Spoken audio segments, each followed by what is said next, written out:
Hey guys, welcome back to the channel. Today we're going to be talking about friendships abroad, friendships, relationships, surviving abroad in general.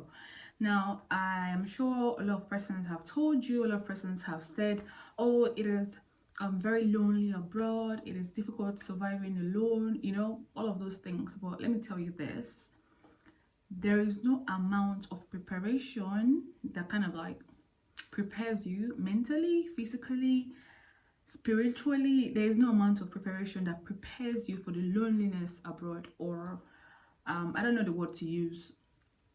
Yeah. I actually tell people that I am not lonely, I just kind of like live alone, but I'm not lonely. Do you understand? So but sometimes you just kind of like feel people's presence. You just, although when you go to work you meet people, you go to school you meet people, but it's kind of like different, like the way we have it back home, maybe in Asia or Africa. It is like you meet people on the streets, you talk to people you barely know, you communicate, you smile, you make friends easily. But here, uh, it's something different, totally different. Now you cannot just make friends, like just meet people, talk to them, say hi, how it is back home. You could just meet someone today and tomorrow they're your friend, and you guys like kind of like get to know each other and all of that. But here it is totally different, and this is because people barely speak to themselves. People, even neighbors, who don't talk to each other. Everybody's just on their own. Do you understand? So it is kind of like difficult to like interact with people and get close to people, except people from your home country that kind of like relate to, maybe in terms of language, culture, or any other thing, food as well. So if it's not someone from your kind of like, let's say, country, you kind of like find it difficult to relate to people or relate with people, because there's going to be like cultural clash. Yeah. And another problem here with this whole making friends abroad, surviving abroad, relationship, friendships, is language. The language barrier here is on the high side, because you meet Asians, you want to make friends with them, and as people from China, Nepal, Bangladesh, wherever they are from, like it's kind of like difficult communicating in English, except for the ones that are very like widely traveled, and they've traveled to different countries and they can like communicate properly and understand English.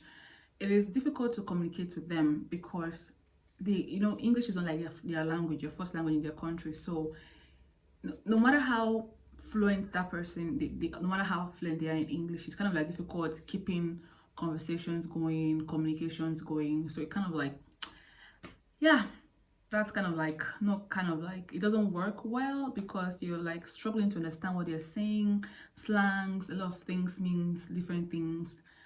It's just, and if you want to talk about Arabs here, they don't speak English, they just understand, they don't even understand broken English. It is difficult to communicate with them, except for the ones that like are also widely traveled. You can understand basic communication skills like in English. So, and it's still more proper, good, you understand? And you still have to struggle. There's still a bit of struggle. And if you meet Africans are like the ones that like you can relate to, like people from West Africa, and yeah, I think, but people from East Africa and East, North, and I think, yeah, East Africa, it is kind of difficult communicating with them. And this is because most of them don't have English as their first language. They don't speak English, they speak different languages, and communicating that is also a problem. Most of them here understand Finnish. I think they've been here for like a while and they don't have a choice but to learn Finnish language. So it's either you're communicating in Finnish or you're going crazy trying to say something. You're really trying to pass, like you're really struggling to pass an information to them because you don't understand Finnish, they don't understand English. So it is difficult. I remember one time I met one on the mall. I was like, can you take a picture of me? And well, yeah, sure. And before, it was not that easy. I was like, picture. I had to like show him my phone and show him like everything, like, okay, you understand, before he could understand. And whenever we see maybe on the road, he's just like, hey, because we can't be friends because there's going to be like struggle in communicating. Do you understand? So it is also there. And the way it is, the friends that you actually would say are your friends are people from your friends from back home, your friends that talk to you on WhatsApp or any other social media you guys use to communicate. So you find yourself always talking on the phone. When I first got here, I saw people always making phone calls. Even at work, they have their ears plugged, like um AirPods, earbuds, whatever it is. They have it always in their ears and they're always on the phone talking. I didn't understand. But now I kind of like understand because you kind of the only friends you have, family communication is from people back home because or people that you've already met here that are from your own culture, your own place. But even those people, it's kind of like difficult still relating to those people because everybody has like a busy schedule. Everybody's kind of going to work, school, where people are just you can't just go into people's spaces and it's kind of like different. I feel like once you get here, you kind of like begin to act and behave like them. I say this, I say this, I say this. I mean, I've said it before too, and I'm still saying it again. You just unconsciously you're behaving like them. The culture is going into you, is going through you, and you just kind of like do things like the Finnish people want. Yeah. So you might not like kind of like have friends, even from people that like from your country. You can't really be that close to them because of this. Everybody's kind of like going to their shell, keep it to themselves. It's crazy. So making friends abroad, hectic. Relationships, we don't want to go there. If you were to be in Nigeria, I as a person, I would have forget about my relationship status.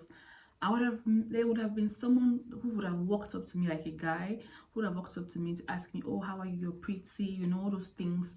Can I take you to lunch? Can I buy you lunch? Can I do this? Can I do that? Can I have your phone number? Well, you guys, since I got to this country, I'm almost a year old here, and nobody has turned to like have a glance at me. It is crazy. That is how everybody keeps to themselves. The males, the females, the transgender, whatever. Everybody, all the genders, everybody's just keeping to themselves. And again, another reason why I feel like people are not really open to making friends, especially foreigners or Europeans, is because once you're not like their childhood friends, it kind of like takes time to build friendship and all of that. So I remember one time someone told me that I am not your friend. She literally told me that she's not my friend. And I'm like, no, I didn't say you were my friend. I mean, we do things together, we'll go to school together, we'll talk on the phone, we'll do that, and only for you to tell me that. I was like, oh, my friend, what's up? And you're like, oh no, you're not my friend. How would you? I know in Africa and Nigeria, nobody would tell you that. Everybody's like, my friend, even though that's not the literal, like we don't follow the literal meaning of friends or friendship, but it's just like you're very close to them, you communicate with them, you chat with them, you talk to them. Well, here they would tell you that you are not friends and you cannot use that word friends. It was crazy, but yeah. So surviving abroad, it is lonely, freaking lonely.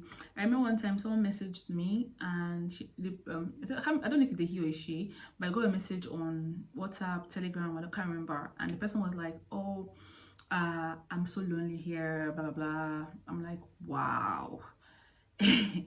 Me, I can't really relate because I go to work. I work almost, if I'm not schooling, if I'm not studying, I'm working. And the only free time that I have is like while I'm eating, sleeping, having my shower, or talking to you guys here. So, or or I'm talking to my mom on the phone. My mom is always calling me, or my boo-boo are always calling me, and so I don't really feel it. But recently I started to like feel it, and I'm like, wow, now I understand why people are always like, saying that they are lonely. So before you think of traveling abroad, make sure you don't trash your friends from your home country. Do not say, oh, I'm traveling abroad, I'm going to have new friends, I'm going to make new friends, and not like talk to your home friend, your friends at home, because you're going to need them. You're going to need someone to talk to almost all the time, if not the time. If not, you're going to go crazy. And okay guys, so that's what this video is about. So I just wanted to like talk to you guys, and it is lonely. It is quite lonely. And yeah, but you'd be fine. Go to work, go to school, get back home, you're pretty tired, get something to eat out, go for a walk, go for cycling. It is don't worry, you make it, okay, you make it through, because I am going through it, and it is okay. And it's okay to feel lonely as well. It is okay to feel depressed, like not depressed, but it's okay to feel down, like, yeah, but you're going to get through this. It's just a phase, okay? And thank you guys for watching to this point. I'll see you on my next video, and I'm sorry I have not been constant or active here, but I promise to do better, and I'll see you on my next video. Bye guys.